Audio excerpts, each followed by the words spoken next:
नमस्कार विद्यार्थी मित्रों। लास्ट विडियो लेक्चर अंदर आपणे बायो-सावर्तનો नियम અને ઉદ્ભવતું જે એનું સૂત્ર પરથી પ્રવાહ કેવી રીતે મેળવાય છે તેનો આપણે અભ્યાસ કરેલો હતો। હવે આપણે બાયો-સાવર્તના નિયમની એક એપ્લિકેશન છે। થિયરી કંઈક એવી છે, વિદ્યુત પ્રવાહ-આધારિત વર્તુળાકાર રિંગ છે। આ વર્તુળાકાર રિંગની અક્ષ પર કોઈક બિંદુ આવેલું છે અને अक्ष पर कोई बिंदु पास चुंबकीय क्षेत्रનું सूत्र આપણે બાયો-સાવર્તના નિયમની મદદથી મેળવવાનું છે। એટલે આપણી પાસે છે મિત્રો એક વિદ્યુત પ્રવાહ-આધારિત કન્ડિશન છે, વર્તુળાકાર રિંગ છે, વર્તુળાકાર રિંગ। એ રિંગનું જે કેન્દ્ર છે તેમાંથી પસાર થતી એક અક્ષ છે। એ અક્ષ પર કોઈક બિંદુ છે, એ કોઈ બિંદુ પાસે આપણે ચુંબકીય ક્ષેત્રનું સૂત્ર બાયો-સાવર્તના નિયમની મદદથી આપણે મેળવવાનું છે। બાયો-સાવર્તનો નિયમ જે હવે તમને મિત્રો ખબર છે। ચાલો, તો મેન વસ્તુ અને આકૃતિ થોડી ટિપિકલ છે, હું અહીંયા દોરું છું ને પછી એનો તમને સમજૂતીપૂર્વક એનો અભ્યાસ આપણે કરીએ। આ લઉં છું અહીંયા વિદ્યુત પ્રવાહ-આધારિત રિંગ છે, એટલે આ રિંગ એક છે જે તમારી સામે છે, આ રીતે મૂકેલી છે, આ રીતે, બરાબર, તમને સામે દેખાય એ રીતે હું તમને વિઝ્યુલાઇઝ કરાવીશ। આ રિંગનું કેન્દ્ર છે, કેન્દ્રમાંથી પસાર થતી આ જે દોરીએ છીએ મિત્રો આપણે અક્ષ દોરું છું, આ અક્ષ છે, બરાબર। આ રિંગની શું છે મિત્રો અહીંયા અક્ષ। ચાલો, એ અક્ષ પર કોઈક બિંદુ ધારો કે P આવેલું છે, અક્ષ પર ધારો કે કોઈક બિંદુ અહીંયા આપણે માની લઈએ કે અહીંયા કોઈક બિંદુ P આવેલું છે। ચાલો, રિંગમાંથી પસાર થતો પ્રવાહ જે છે તે આ ડિરેક્શનમાં છે,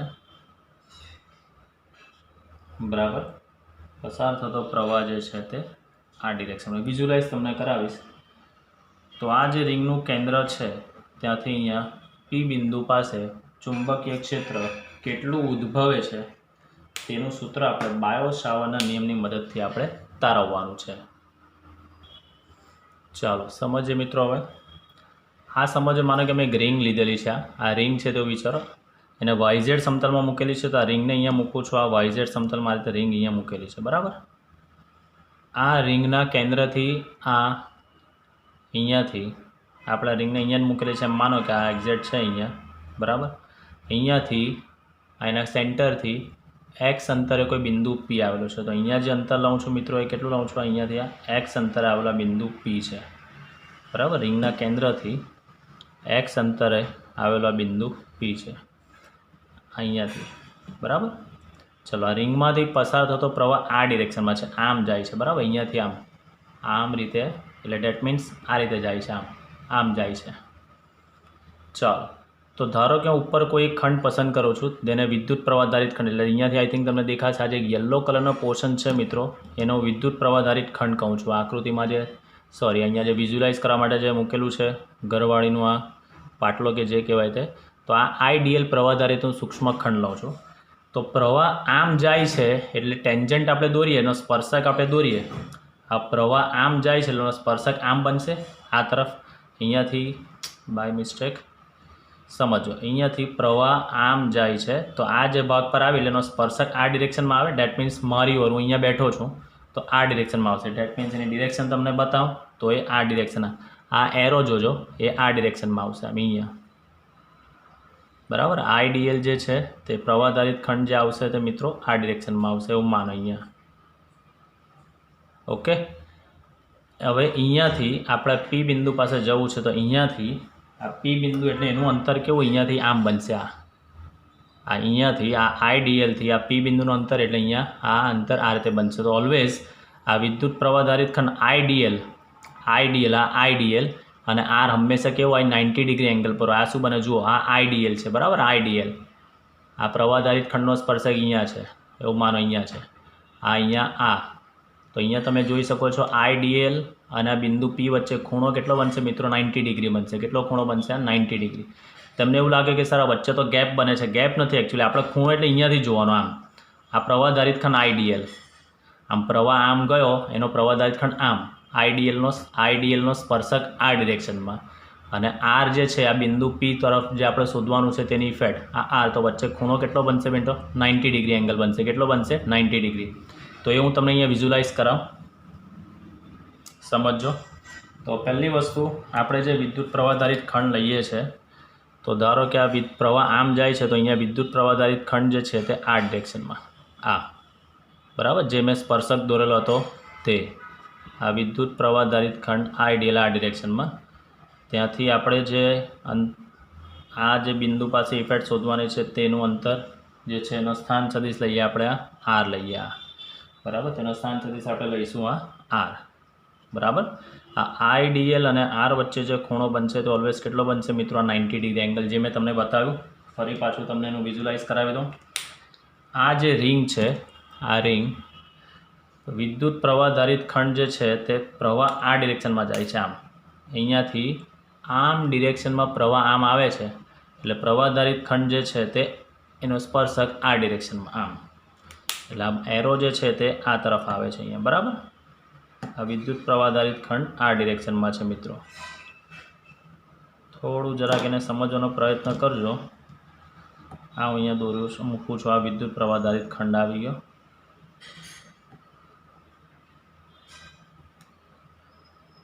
માની લેજો એટલું છે, અને બિંદુ પી આ રીતે છે, એટલે બિંદુ પીને જોડતો જે સ્થાન સદિશ જે બનશે એનો એ સ્થાન સદિશ કેટલો ખૂણો બનશે? Always 90 degree. એટલે અહીંયાથી આ એંગલ કેટલો બનશે? આમ 90 ડિગ્રી. આ એંગલ અહીંયા કેટલો બનશે? 90 ડિગ્રી, જે મેં અહીંયા બતાવેલો છે. આ ખૂણો 90 અંશનો ખૂણો છે, બરાબર. ચાલો, હવે મેઇન વસ્તુ આપણે જેટલું આપણે દોર્યું છે તે પહેલાં આપણે લખીએ. તો અહીંયા હું લખું છું, સમજતા જજો મિત્રો, કે ધારો કે આઈ જેટલો, આ થિયરી ઘણી કામની છે સમજવા માટે. આઈ જેટલો પ્રવાહ ધરાવતા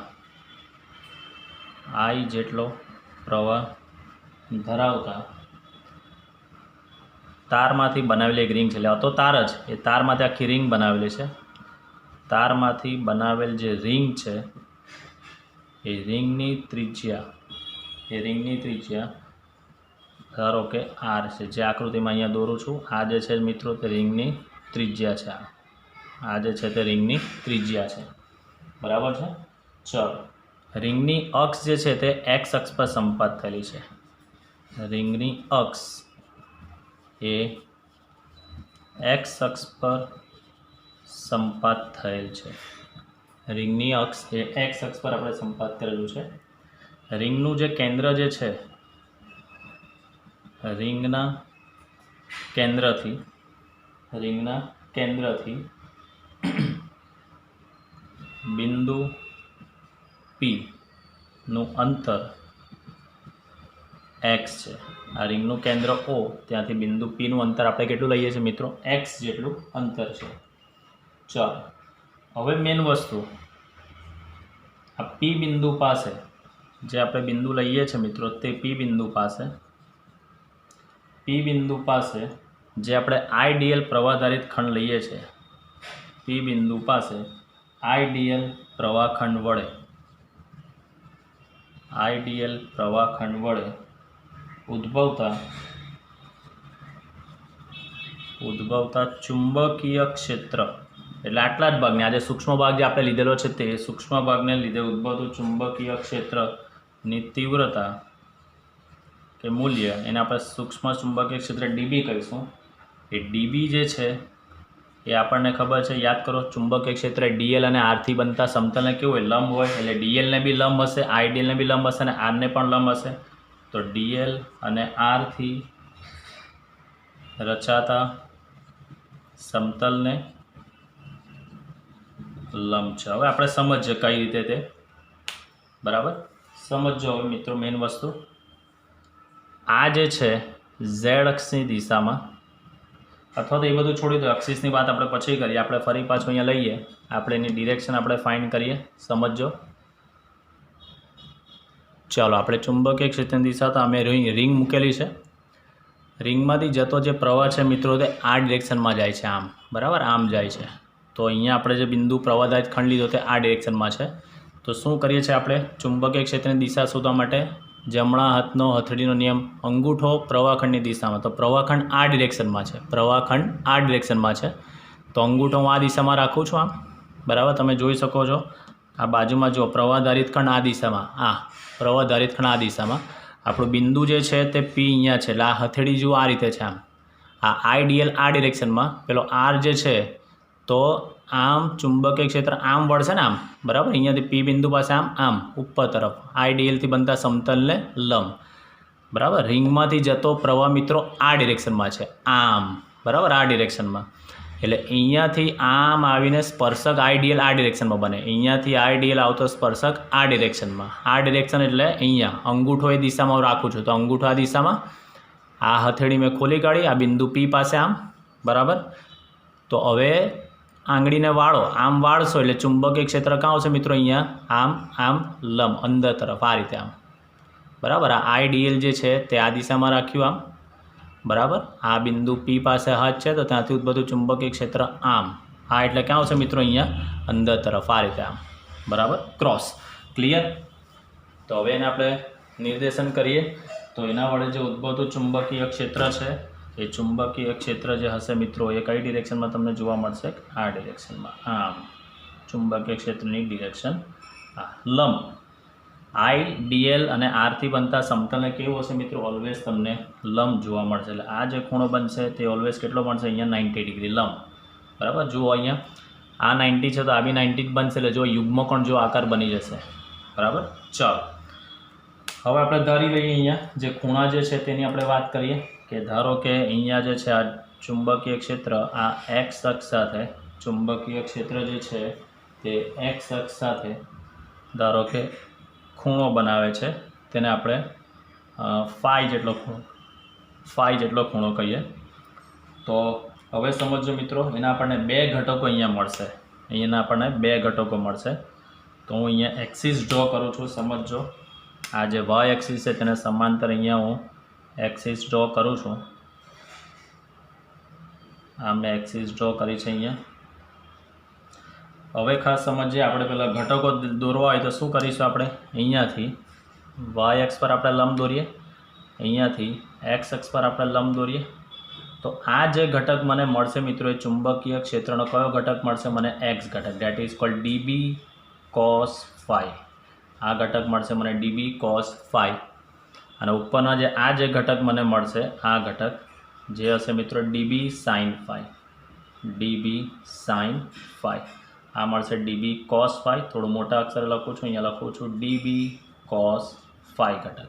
થઈ ગયું? આ જેવી રીતે વિદ્યુત પ્રવાહધારિત ખંડ અહીંયા છે તો એવી રીતે આ બાજુ બી તો હશે, બરાબર. એ જ વિદ્યુત પ્રવાહધારિત ખંડ આપણે વિચારીએ મિત્રો કે આ રીતે જે આવે છે તો ડેટ મીન્સ આ ડિરેક્શનમાં બી તો કોઈ વિદ્યુત પ્રવાહધારિત ખંડ આવશે, આઈડીએલ, બરાબર. અહીંયાથી બી આ અંતર તો કેટલું થવાનું છે મિત્રો? આ અંતર તો કેટલું થવાનું છે? આપણું આર જેટલું જ અંતર થશે અહીંયાથી. જે આ જે પી બિંદુનું જે અંતર છે તે તો આર જ થશે. તો એના વડે ઉદ્ભવતું ચુંબકીય ક્ષેત્ર જે છે તે કઈ ડિરેક્શનમાં તમને મળશે? આ પી બિંદુને જરાક ઇરેઝ કરું છું, આર ડિરેક્શનમાં મળશે અહીંયા, બરાબર. આ બિંદુ પી છે આપણો અહીંયા, બરાબર, બિંદુ પી છે અહીંયા. તો સેમ અહીંયા બી જે ખૂણો બનશે તે કેટલો ખૂણો બનશે? ફાઈ જેટલો ખૂણો. તો એ ખૂણાને હું અહીંયા રિપ્રેઝેન્ટ કરું છું અહીંયા. તો આના બી બે ઘટક મળશે, અહીંયા મળશે આ નીચે ડીબી સાઇન ફાઈ, આ ઘટક ડીબી સાઇન ફાઈ, અને અહીંયા ઘટક મળશે ત્યાં ડીબી કોસ ફાઈ. એટલે તમે જોઈ શકો છો ડીબી સાઇન ફાઈ ઘટકો જે છે તે પરસ્પર વિરુદ્ધ દિશામાં આવે છે, અને ડીબી કોસ ફાઈ ઘટકો જે છે તે બધા કેવા આવે છે? એક જ દિશામાં આવે છે.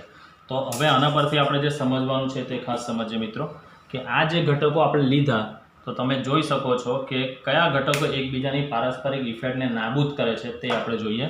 તો તમે આકૃતિ પરથી જોઈ શકો છો મિત્રો, અહીંયા ડીબી સાઇન ફાઈ ઘટકો એકબીજાની પારસ્પરિક ઇફેક્ટ નાબૂદ કરે છે, એટલે આપણને ઇફેક્ટ ખાલી કોની મળશે? ડીબી કોસ ફાઈ ઘટકોની તમને મળશે, બરાબર. તો અહીંયા ચુંબકીય ક્ષેત્ર ડીબીના તમને બે ઘટકો મળે છે, ચુંબકીય ક્ષેત્ર ડીબીના તમને બે ઘટકો મળે છે, બરાબર. ડીબી કોસ ફાઈ જે એક્સ અક્ષને પહેલું જે છે તે ડીબી કોસ ફાઈ જે એક્સ અક્ષને સમાંતર છે, જે એક્સ અક્ષને કેવું છે મિત્રો? સમાંતર છે. અને બીજો જે ઘટક છે તે મિત્રો ડીબી સાઇન ફાઈ, જે એક્સ અક્ષને કેવું છે, લંબ છે, જે એક્સ અક્ષને કેવું છે, લંબ છે, બરાબર. ચાલો હવે મેઇન વસ્તુ આ ફાઈ જે લખું છે, ફાઈ શું છે તો કે ચુંબકીય ક્ષેત્ર ડીબીનો એક્સ અક્ષ વચ્ચેનો ખૂણો છે. તો અહીંયા લખી દઉં છું સમજવા માટે, જ્યાં ફાઈ ઇઝ ઇક્વલ ટુ સદિશ ચુંબકીય ક્ષેત્ર ડીબી અને એક્સ અક્ષ વચ્ચેનો ખૂણો છે. થયું. હવે તમે આકૃતિમાં જોઈ શકો છો ચુંબકીય ક્ષેત્ર સદિશ રાશિ છે તો ડીબી સાઇન ફાઈ ઘટકો જે છે, ડીબી સાઇન ફાઈ ઘટકો પરસ્પર વિરુદ્ધ દિશામાં હોવાથી એકબીજાની ઇફેક્ટને પરસ્પર શું કરશે, નાબૂદ કરશે, બરાબર. એકબીજાની અસર નાબૂદ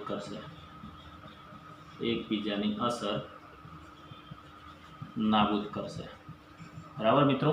ચાલો હવે મેઇન વસ્તુ, અને ડીબી કોસ ફાઈ ઘટકો જે છે તે બધા એક જ દિશામાં છે. તો અહીંયા લખી દઈએ આપણે ડીબી કોસ ફાઈ ઘટકો એક જ દિશામાં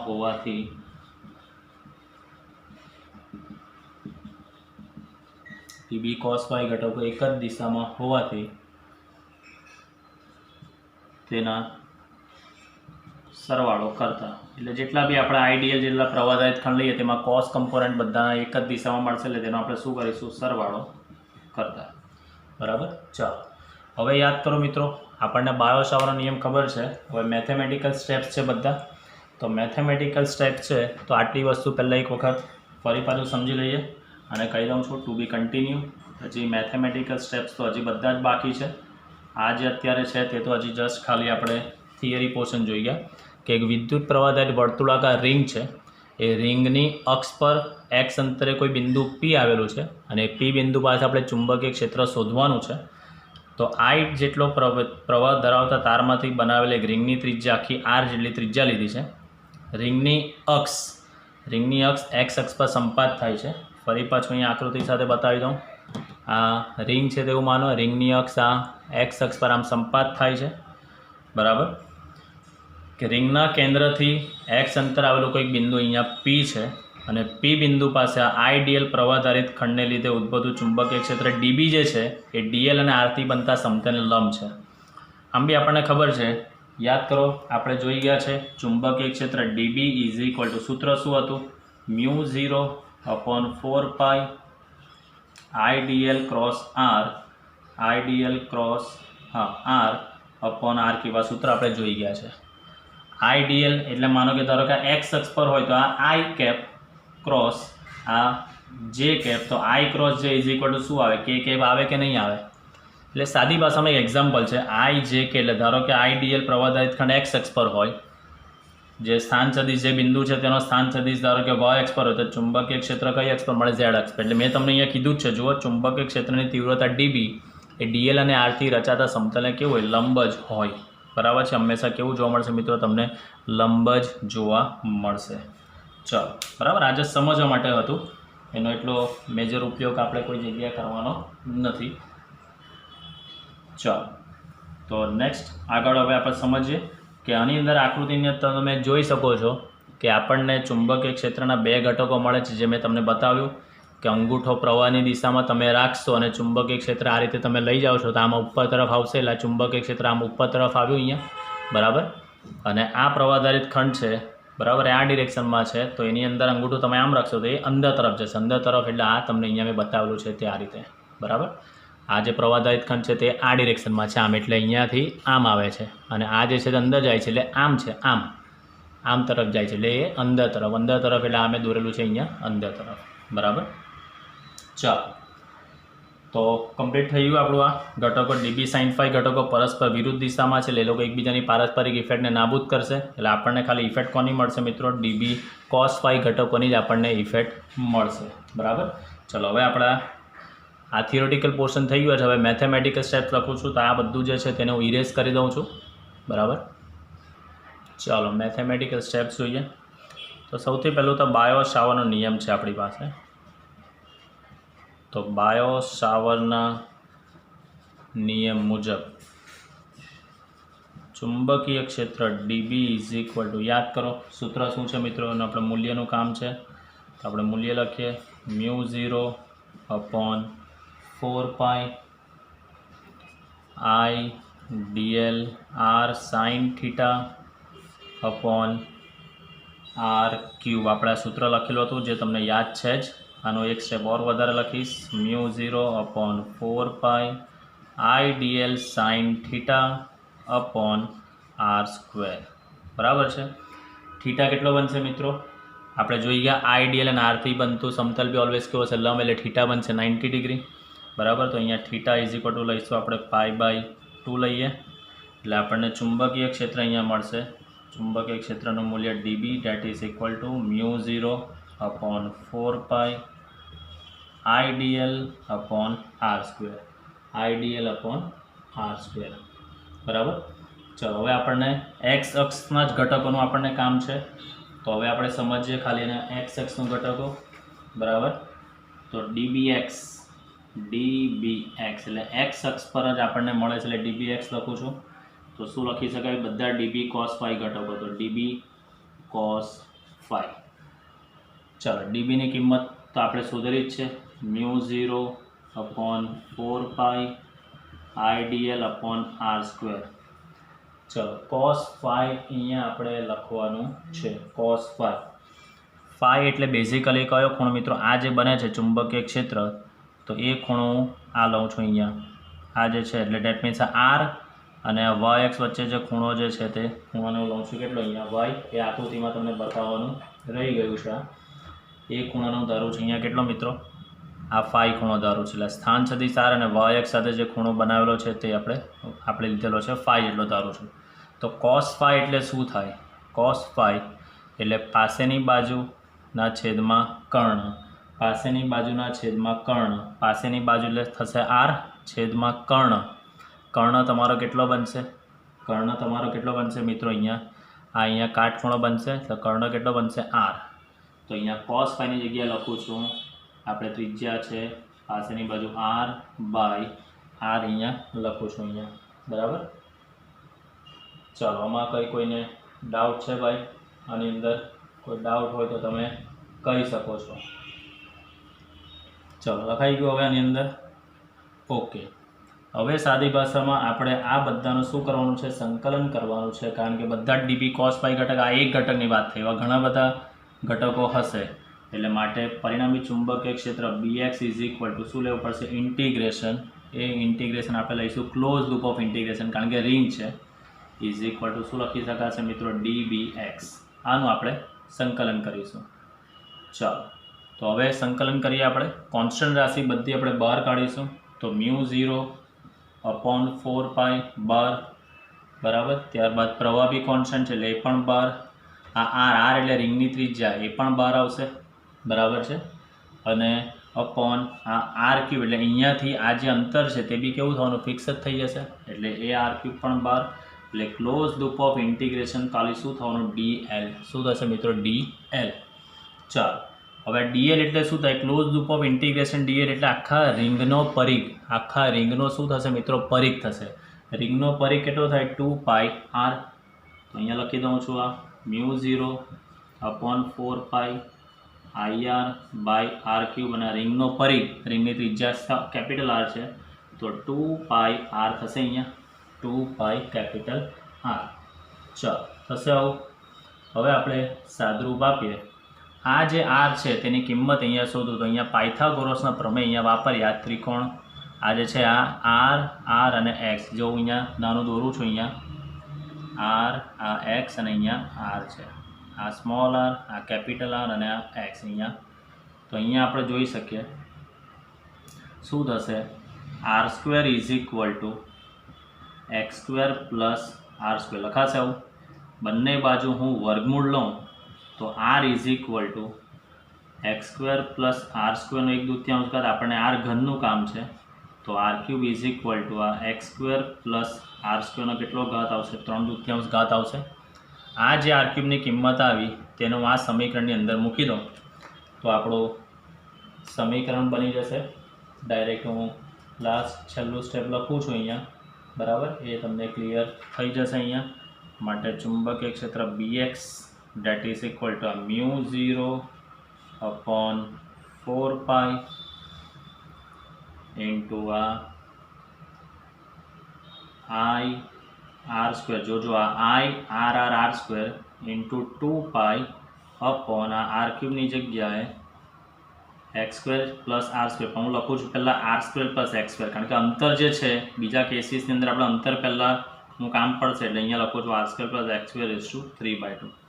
हवे तमे सादरूप आपो महानुभावो एटले तमने क्लियर थई जशे। अहींया पाई पाई केन्सल 2 2 4 थई जशे। अहींया एटले तमारुं सूत्र आवशे μ0 I R square upon 2 R square plus X square raise to 3/2 आ एनो जवाब आवशे।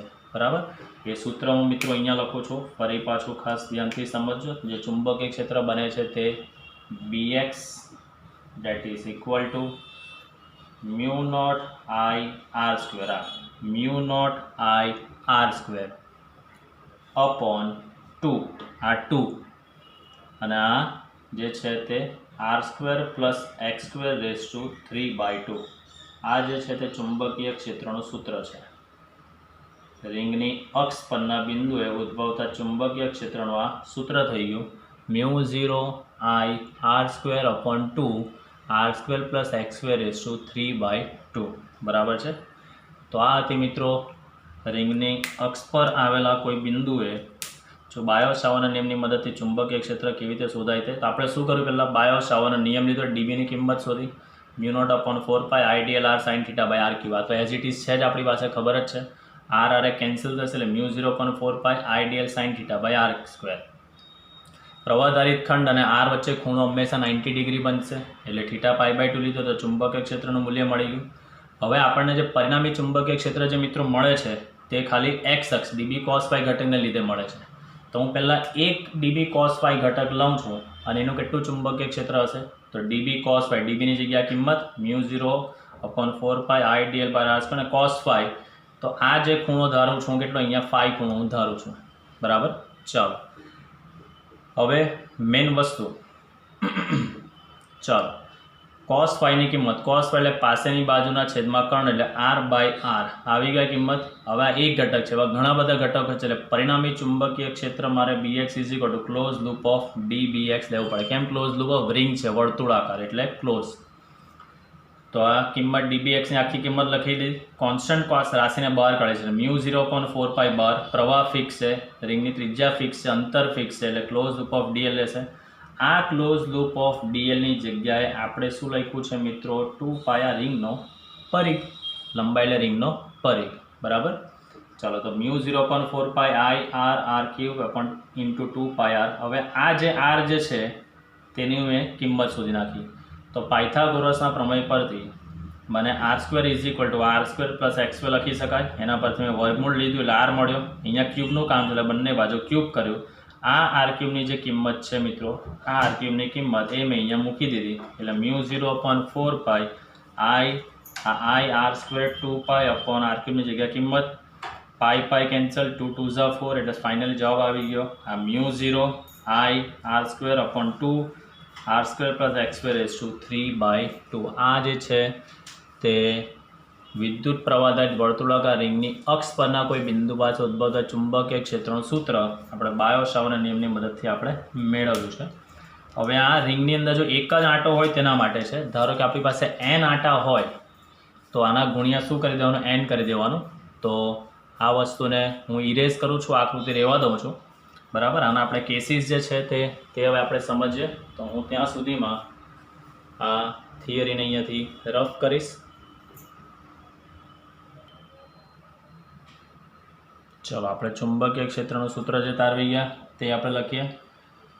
चुंबकीय क्षेत्र BX that is equal to चलो BX is equal to μ0 upon sorry हमारे आप फाइनली जो सूत्र तारवू ते अहींया लखीश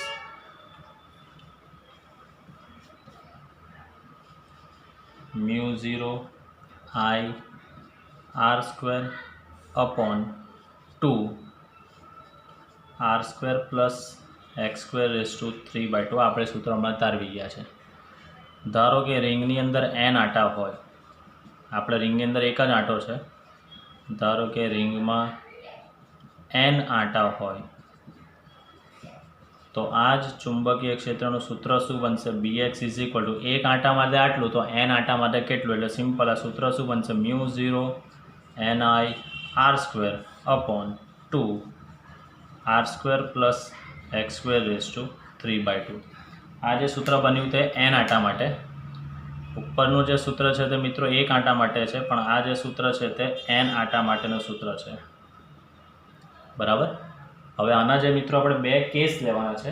બે કેસ એટલે આપણે કેસ કંઈક એવા લેવાના છે કે ધારો કે આપણે આ જે બિંદુ P જે છે, આ બિંદુ P એક્ઝેક્ટ રિંગના કેન્દ્ર પર જ હોય તો અહીંયા આપણે તારવીશું પહેલો તો કેસ 1.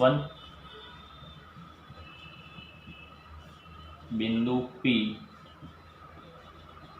એ રિંગના કેન્દ્ર પર હોય. ચાલો, બિંદુ P એ રિંગના કેન્દ્ર પર હોય તો સિમ્પલી વસ્તુ છે, આ બિંદુ P અહીંયાથી સીધું અહીંયા એટલે આપણો x કેટલો થઈ જવાનો? 0 થઈ જશે. તો માટે આપણે x બરાબર શું લઈએ? આપણે 0 લઈએ. ચાલો, તો આ કેસની અંદર ચુંબકીય ક્ષેત્ર Bx = μ0 n આટા માટેની આપણે ડાયરેક્ટ વાત કરીએ. μ0 n I r² अपॉन જ્યાં x છે ત્યાં 0 મૂકી દો, જ્યાં અહીંયા x છે ત્યાં 0 મૂકી દો એટલે 2 અહીંયા થઈ જશે r² નો 3/2, 2 ને 2 ઉડી જશે એટલે Bx = μ0 n I r² upon 2 r³. શું કેન્સલ થશે મિત્રો? તો તમે જોઈ શકો છો. બરાબર, અહીંયાથી આ સ્ક્વેર ક્યુબ કેન્સલ એટલે તમારો ચુંબકીય ક્ષેત્ર અક્ષ પર કોઈ બિંદુ આવેલું હોય તો સૂત્ર તમારું આ બનશે μ0 ni अपॉन 2r. દાખલા માટે કામનું સૂત્ર છે, એટલે કોઈ બિંદુ રિંગના કેન્દ્ર પર જ આવેલું હોય ને ત્યાં તમારે ચુંબકીય ક્ષેત્ર શોધવું હોય તો ડાયરેક્ટ તમારા સૂત્ર યુઝ કરી શકો છો. μ0 ni अपॉन 2r એ સૂત્ર તમે ડાયરેક્ટ યુઝ કરી શકો છો. ક્લિયર? હવે આનો બીજો કેસ છે કે ધારો કે આ બિંદુ P એ રિંગના કેન્દ્રથી ઘણે દૂર આવેલું છે. તો હવે આપણે સમજીએ મિત્રો કેસ નંબર 2. આ એક કેસ, આ સૂત્ર ખાસ નોટ કરી રાખજો. હવે આપણે કેસ 2 જોઈએ આગળ.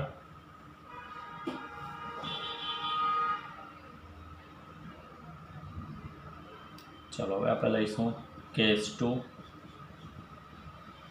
બિંદુ P એ રિંગના કેન્દ્રથી ઘણે દૂર આવેલ હોય, રિંગના કેન્દ્રથી ઘણે દૂર આવેલો હોય. એનો મતલબ શરત શું બનશે કે x જે છે એ x જે છે that is more greater than r. એવું આપણે માનીએ કે આ ત્રિજ્યા જેટલું અંતર છે એના કરતાં ઘણું દૂર આવેલું છે, x that is more greater than r છે. તો આ કિસ્સાની અંદર આપણને ખબર છે કે x that is more greater than r છે એટલે x² is also more greater than r² થાય. એટલે આપણે શું કરી શકીએ મિત્રો? આની અંદર આપણે r² ને શું કરી શકીએ? અવગણીએ. એટલે r² ને આપણે અવગણતા. ચાલો, તો ચુંબકીય ક્ષેત્ર Bx = આપણી પાસે સૂત્ર છે જ μ0 ni r²/2. આ r² ને આપણે અવગણવાનું છે એટલે શું થશે મિત્રો? x² નો 3/2. તો 2 ને 2 કેન્સલ થઈ જશે એટલે ચુંબકીય ક્ષેત્ર Bx = સૂત્ર આવશે μ0 ni r²/2x³. આ એનું સૂત્ર આવશે કે ધારો કે બેઝિકલી બિંદુ P જે અક્ષ પર આવેલું છે તે ત્રિજ્યાની સાપેક્ષે બહુ મોટા અંતર આવેલું હોય તો તે કિસ્સામાં ચુંબકીય ક્ષેત્ર શોધવાનો તમે આ ડાયરેક્ટ સૂત્રનો ઉપયોગ કરી શકો છો. બરાબર, આ સૂત્ર અહીંયા જે છે તે μ0 ni r²/2x³. આ સૂત્રનો તમે ઉપયોગ કરી શકો છો. ક્લિયર? તો આ હતી મિત્રો આખી જે થિયરી હતી તે વર્તુળાકાર રિંગની અક્ષ પરના કોઈ બિંદુએ ચુંબકીય ક્ષેત્ર તમારે શોધવું હોય તો એ ચુંબકીય ક્ષેત્ર કેવી રીતે તમે શોધી શકો છો તે અહીંયા તમે જોઈ ગયા. બરાબર, ચાલો તો હવે એમ્પિયર સર્કિટનો નિયમ છે, પણ એને આપણે આજના વિડીયો લેક્ચરમાં નથી જોતા, નેક્સ્ટ વિડીયો લેક્ચરમાં જોઈશું. આજના વિડીયો લેક્ચરની અંદર જે ખાસ ડિરેક્શન જે મિત્રો સમજાવી છે તે બહુ વ્યવસ્થિત સમજાવી છે, અને કેવી રીતે સમતલ અને લંબ બને છે તે તમને વિઝ્યુલાઇઝ કરાવવાનો પ્રયત્ન કર્યો છે. તો આઈ હોપ તમે એને સારી રીતે સમજીને સારી રીતે તમે એનો અભ્યાસ પૂર્ણ કરજો. થિયરી ઇમ્પોર્ટન્ટ છે. પહેલાંના સિલેબસની અંદર આ થિયરી હતી ત્યારે 4 માર્કમાં પૂછાતી હતી. તો આપણે અત્યારે પણ આ થિયરીને આપણે અંડર એસ્ટિમેટ કરીશું નહીં. એને સારી રીતે તમે અભ્યાસ કરીને લખીને મોડે કરજો, કે જેથી 2 પાર્ટમાં થિયરી લખી છે મિત્રો. એક આગળ ખાલી પહેલાં જે લખેલી હતી તે કયો હતો, આ લખેલો હતો પાર્ટ, એ આપણો સિમ્પલ થિયરી પાર્ટ લખેલો હતો. પછી મેથેમેટિકલ સ્ટેપ્સ, ત્યારબાદ કેસ 1 આપણે પૂરું કર્યું, અને પછી છે આ કેસ 2. એટલે આખી થિયરી કન્ટિન્યુઅસ ફોર્મમાં છે. તો એને સારી રીતે તમે લખીને એની તૈયારી કરજો. ડિરેક્શનમાં કોઈ જગ્યા પર હજી પણ કન્ફ્યુઝન હોય તો તમે શાંતિથી વોટ્સઅપ મેસેજ કરીને પૂછી શકો છો. પણ આઈ થિંક સો જો તમે બાયોશાવરનો નિયમ સારી રીતે સમજ્યા હોય અને આ થિયરીને ધ્યાનથી જે ડિરેક્શન બતાવી છે જો તમે એને વિઝ્યુલાઇઝ કરી હોય તો તમે ઇઝીલી એની ડિરેક્શન તમે જાતે ફાઇન્ડ કરી શકો છો. So thank you students. સારી રીતે આ વિડીયો લેક્ચરને તમે જોજો. બાયોશાવરનો નિયમ અને આ થિયરી ઘણી ઇમ્પોર્ટન્ટ છે, તો એને સારી રીતે તમે અભ્યાસ કરીને નોટબુકમાં પણ એને કમ્પ્લીટ કરી નાખજો. બરાબર? ચાલો, નેક્સ્ટ વિડીયો લેક્ચરમાં આપણે ફરી પાછા મળીશું.